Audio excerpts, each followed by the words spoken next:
اما بعد، جیسے کہ حضور پاک صلی اللہ علیہ وآلہ وسلم کے نکاح کے متعلق گفتگو کی جا رہی ہے کہ حضور پاک صلی اللہ علیہ وآلہ وسلم نے کتنے نکاح کیے، کس عمر میں کیے، کس کے ساتھ کیے. یہ سلسلہ شروع ہے. پہلا نکاح حضور پاک صلی اللہ علیہ وآلہ وسلم نے حضرت خدیجہ رضی اللہ تعالیٰ عنہا سے کیا. دوسرا نکاح حضرت سودا بنت زمع رضی اللہ تعالیٰ عنہا سے کیا. اور تیسرا نکاح حضور پاک صلی اللہ علیہ وآلہ وسلم نے حضرت عائشہ صدیقہ طاہرہ رضی اللہ تعالیٰ عنہا سے کیا. اور آج تیسرے نکاح کے متعلق گفتگو کی جائے گی کہ حضور پاک صلی اللہ علیہ وآلہ وسلم نے جو تیسرا نکاح کیا وہ 53 سالہ عمر میں کیا، یعنی 53 ایئرس میں. اور یہ نکاح حضرت عائشہ صدیقہ طاہرہ رضی اللہ تعالیٰ عنہ کے ساتھ حضور پاک صلی اللہ علیہ وآلہ وسلم نے کیا. آج اعتراض کرنے والے یہ بڑا اعتراض کرتے ہیں کہ حضور پاک صلی اللہ علیہ وآلہ وسلم نے ایک بچی سے نکاح کیا تھا. پر یہ معلوم ہونا چاہیے کہ شریعت نے بالغ ہونے کی عمر کیا بتائی ہے.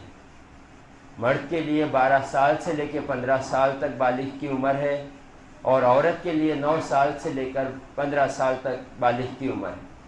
اور جب حضرت عائشہ صدیقہ رضی اللہ تعالیٰ عنہا کو ودا کیا گیا تھا اس وقت آپ کی عمر 9 سال تھی، آپ بالغ ہو چکی تھی آپ. اور حضور پاک صلی اللہ علیہ وآلہ وسلم نے حضرت عائشہ صدیقہ رضی اللہ تعالیٰ عنہا سے کہا تھا کہ اے عائشہ، میرا نکاح آپ کے ساتھ 2 مرتبہ ہوا. ایک مرتبہ جبریل علیہ السلام میرے طرف ایک مخمل کا کپڑا لپیٹ کر ایک چیز لے کر آئے تھے، جب میں کھول کر دیکھا تو وہ آپ تھے. وہ اور جبریل علیہ السلام نے کہا کہ اللہ نے آپ کو تحفہ دیا ہے. وہ تو یہ پہلا تو اللہ کا حکم تھا آپ سے نکاح کرنے کا. دوسری حکمت بزرگان دین فرماتے ہیں کہ دوسری حکمت آپ سے نکاح کرنے کی یہ تھی کہ آپ بڑی ذہنیت والی تھی. آپ کا ذہن بہت تیز ذہن تھا آپ کا. آپ بچپن کے بھی باتیں سنا دیتی تھی جو بچوں کو یاد نہیں رہتے، وہ باتیں بھی آپ سنا دیتی. اتنی ذہنیت آپ کی تیز تھی. اور آپ کو اللہ تعالیٰ نے علم سے بڑا سرفراز کیا تھا. آپ کو علم فقہ میں مہارت تھی، آپ کو علم طب میں مہارت تھی، آپ کو تاریخی میں مہارت تھی، آپ کو اشعار میں مہارت تھی. اللہ نے بڑا علم عطا کیا تھا. صحابہ کرام فرماتے ہیں کہ جب کوئی مسئلہ ہم سے حل نہیں ہوتا تو بی بی عائشہ صدیقہ رضی اللہ تعالیٰ عنہ کے پاس جاتے تو آپ کچھ ہی لمحوں میں وہ مسئلہ حل کر دیا کرتے. اتنا اللہ نے آپ کو فہم عطا کیا تھا، اتنا علم عطا کیا تھا. اور یہ امت پر آپ کا بڑا احسان ہے کہ آپ کی وجہ سے ہی تیمم کا ہمیں حکم دیا گیا ہے. یہ بڑا احسان ہے، بی بی عائشہ صدیقہ رضی اللہ تعالیٰ عنہ کے ذریعے ہمیں تیمم کا حکم دیا گیا ہے. ورنہ کوئی امت پر تیمم نہیں تھا سوائے حضور پاک صلی اللہ علیہ وسلم کی امت پر. یعنی جو ہم مٹی پر ہاتھ مار کے پاکی استعمال حاصل کرتے ہیں، اگر کسی بیمار ہے، پانی ضرر پہنچانے والا ہے یا پٹی بنے ہوئی ہے، پانی نہیں پہنچا سکتے تو وہاں پر اس وجہ پہ تیمم کر سکتے ہیں. وہ بڑی فضیلت جو حاصل ہوئی امت کو وہ بی بی عائشہ صدیقہ رضی اللہ تعالیٰ عنہ کی وجہ سے حاصل ہوئی. اور آپ کو اللہ نے اتنا ذہن بنایا تھا، آپ کا اتنا ذہن بنایا تھا کہ اتنا علم سے آپ کو سرفراز کیا تھا کہ صحابہ اکرام فرماتے ہیں کہ اگر پورے ام المومنین کا یعنی حضور پاک صلی اللہ علیہ وسلم کے پورے ازواج کا علم ایک جگہ کر دے یا پورے دنیا کی عورتوں کا علم ایک جگہ کر دے اور بی بی عائشہ صدیقہ رضی اللہ تعالیٰ کا علم ایک جگہ کر دے تو آپ کا علم زیادہ ہوگا. اتنا علم اللہ نے آپ کو عطا کیا تھا. اور آپ سے حضور پاک صلی اللہ علیہ وسلم کی نکاح کرنے کی حکمت یہ تھی کہ میرے جانے کے بعد علم کی جو رہے گی مسائل وہ آپ حل کریں گی. وہ کیونکہ عورتوں کے مسائل ہوا کرتے تھے.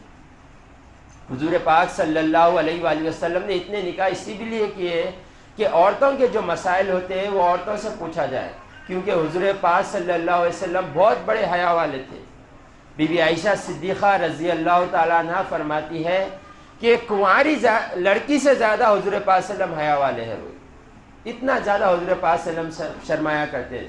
تو حضور پاک صلی اللہ علیہ وسلم نے اپنے ازواج کو علم سکھایا اور انہوں نے تمام امت کے عورتوں کو علم سکھایا.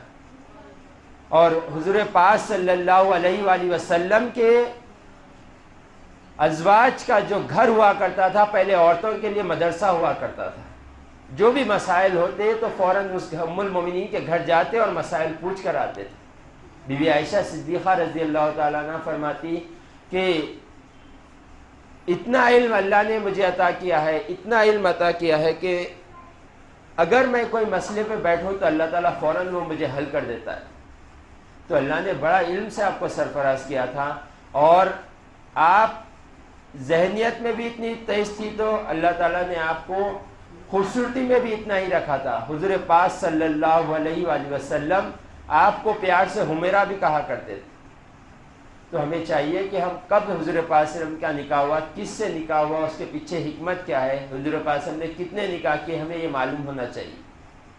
اگر یہ ہمیں معلوم ہوگا تو اگر کوئی بے احتیاطی کرے گا، حضور پاک کی شان میں گستاخی کرے گا، کچھ بولا تو ہمیں علم ہوگا اور ہم اس کا جواب دے سکیں گے، ورنہ صرف ہم شرمندگی سے سر نیچے کریں گے اور آگے بڑھ جائیں گے۔ یہ نہیں ہونا چاہیے۔ ہمیں یہ معلوم ہونا چاہیے کہ ہمارے کو اللہ تعالیٰ نے جو ام المومنین کو ماں کہا ہے، تو ہمارے ماں تو یہ ہوتے ہیں کہ بیٹے کو معلوم ہونا چاہیے کہ ہمارے کتنے ماں ہیں۔ اللہ نے جب حضور پاک صلی اللہ علیہ وسلم کی ازواج کو ماں کہا ہے مومنین کی، تو ہمارا یہ فرض بنتا ہے کہ اپنے والدین کے جیسا ہم معلومات رکھتے ہیں، ام المومنین کے بھی معلومات رکھیں، تاکہ کل کوئی بے حرمتی کرے تو ہم فوراً جواب دے سکے کہ حضور پاک صلی اللہ علیہ وسلم نے کیا حکمت پہ شادی کیا تھا، کس عمر میں شادی کیا تھا، تاکہ ہماری دنیا بھی اچھی رہ جائے اور آخرت بھی، کیونکہ حضور پاک صلی اللہ علیہ وسلم کی محبت ہی ہمارا ایمان ہے۔ وآخر دعوانا ان الحمد للہ رب العالمین۔